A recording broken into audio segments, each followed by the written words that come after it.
Welcome back. We're having a good time here, and I want to tell you something. We're going to beer number 2. Number 2 is a dark, beautiful colored beer. It's a Smithwick's Irish Ale, and it's an ale as opposed to a lager. Now, I know you know the difference in the names, and we talked a little earlier about the difference, but one's the bottom feeder for the yeast, and the other's the top feeder, right? I mean, that's kind of the way that works. But I'm going to ask Dallas Perry if he would tell us a little bit about this beautiful Irish ale. Smithwick's Irish Ale is actually predates Guinness or any of the other famous Irish ales and lagers that are out there. Smithwick's is one of the very first beers made in Ireland. It's actually one of the #1 imports in the world. Canada just cannot get enough of this stuff. Real popular. It's if you're looking for it in the store, you'll see it spelled out Smithwick's, but for a time people had a hard time pronouncing it, so they changed the name to Kilkenny just for marketing purposes. But then they found out we're a lot smarter than they gave us credit for. Changed it back to Smithwick's. So you can find it at most stores. It's really good. It's what we call our perfect American beer. It's got enough flavor, but it's not too strong, so it makes us, middle of the road kind of people really an enjoyable beer for that. Middle of the road. Perfect.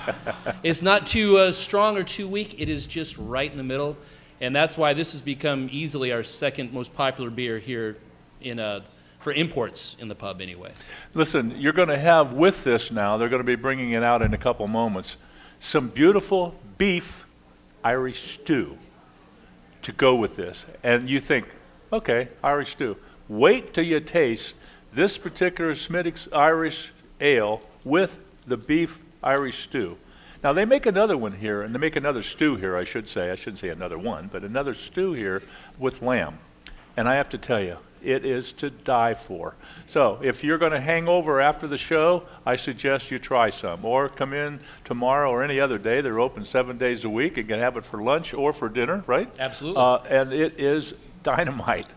I don't know. A lot of people say lamb. Oh, I don't eat lamb. Well, that's a daggone shame. It's like people, like I said earlier, if you think pepper is hot, you need to grow up, So you need to find that the taste of some of these things are not as bad as you were told when you were 2 years old and you remembered it, Your great-grandmother said, I don't eat lamb, it tastes like mutton, and that's what you've had in your head all your life, and so you don't eat it either, but you've never tasted it. You have to discover lamb is damn good stuff. You should try it. Do you agree? Absolutely. That's probably one of our biggest sellers. Is it really? Absolutely. Oh, I didn't know that. Well, they've got some neat things here. I just have a copy of the menu here at the pub.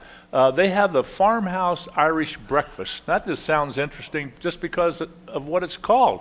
I don't even know what's in it. But I know there's 3 eggs is one of the things, some sausage, Irish bacon, baked beans, grilled tomato, breakfast potatoes, and homemade brown bread. How long has it been since you've had a piece of brown bread for breakfast? Or have you ever had brown bread for breakfast in the past? Woo! I can remember brown bread when I was growing up, but I don't remember ever having it for breakfast. This is a heck of a nice little deal. You should come over here just for that by itself and check it out. Absolutely. It's actually probably our second most popular item. Because the sausages on there, those are actually Irish sausage. I don't know if anybody here has heard of blood sausage, but those are a different type. We have a couple different types. It's an amazing, amazing breakfast. Yeah. Well, and if you're not really big on Irish food, or you're not in the mood, or you really have a hunger for a good steak, they've got the beer to go with that steak, and you could have a big old filet mignon if you like. They've got steaks on the menu here. I mean, the food here is actually really good with an emphasis on Irish cuisine. And I say cuisine not so loosely because there's more than one kind of food when it comes to any nationality. I don't know if you've ever had Italian food that wasn't good. Well, once you've been to Italy and come back home, you have. But before you've ever gone to Italy, you thought that the Italian cuisine that you had at your local neighborhood Italian restaurant was the best. And then you discover that it wasn't. That's one of the things that we all have had to learn in our lifetime. We only are familiar with what we've been exposed to. If our parents weren't good cooks, mine was not. You've been eating mediocre at best food all your life until you finally go somewhere else and eat it. boy, this steak doesn't taste like that cardboard I had at home all my life, you know, that kind of thing. It's comeuppance, I guess, is a word to use, but it's something that we learn. It's just like smelling. You know, one of the things that I complain about with our education is we're not in school taught to smell. Oh yeah, we know what gym socks are all about and that sort of thing. We got those smells down. Or as I always say, the chicken at Grandma's house on Sunday, if you go over there, when you open the door, you smell that chicken. You can recognize that, and I'm sure you've had it happen at places all around the country, at a restaurant or other place. Oh, it smells just like Grandma's chicken, you know, that kind of thing, or roast beef, or whatever the case may be. And that's one thing we aren't really good at, is smelling.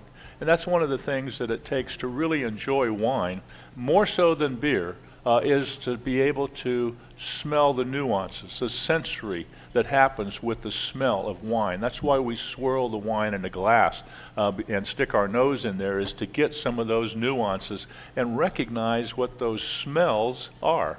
I know it sounds a little weird, I'm sure, but when we say tobacco, or we say now wait a minute, if you've never been around a wet horse blanket, how do you know what that smells like? Well, that's why you take classes and associate with people that know, because then you say, oh, that's what that is? And then the next time you smell it, you're familiar with it. So that's kind of a unique thing.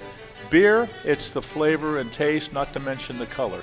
The caramelization, the color of the beer, the darker, usually the heavier, and most always, but certainly not always, you have lagers and ales, and the ales have more flavor than the lagers. The lagers is more of the middle of the road, if you will, by comparison. But good quality lagers are definitely very, very tasty. The stew was fast and very, very fantastic.